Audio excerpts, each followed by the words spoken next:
Gartee addaan cite jechuutu ni sima sagaraa fi sagaraa fi manni ficcaanii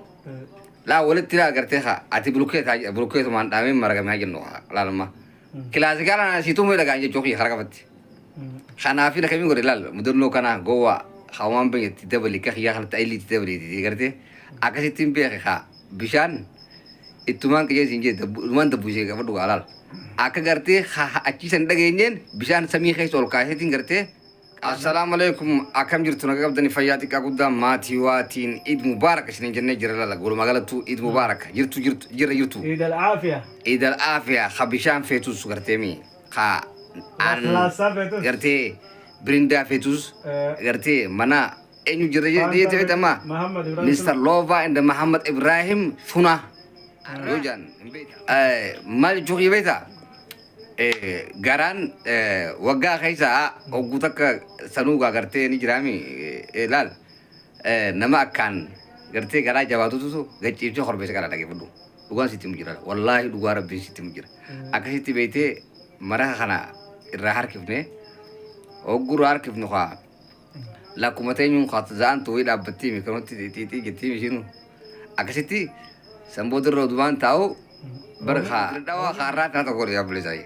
rabbii sun isaa dhoota haa dirree idaan maqatu tokko salma godhi gaa dubbatiin gaa kanuma kan as akkasuma fixan irraa akkasitti jidduun agartee haa baabaa kiyya beeki akkasitti tokko ta'e ogguun tokko ta'e laalama sagaraa fi laalama ni jirtanii akkasuma kaaseetiin akata kinarra oguran tarreju bishanis arraya lalama mereka berdua bishanis sharjamire tartari nan jutun dagam tulalma أكاسيتي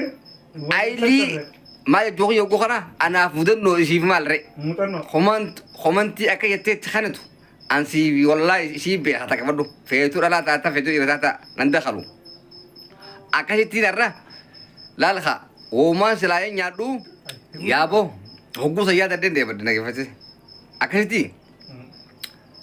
baabaa kiyya beeki garaan kaa akka inni taphatu daan sini dhitu nama kaa baleessa kiyya kaa makiinuma gaaza dhabde godhe kaa booko guyyaa keessame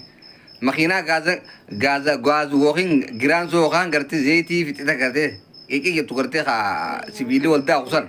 sanuma godhi akkasitti garaan qiqii na jeetiin ilaa ammaan tanaati qabadhu rabbiin jabaadha agartee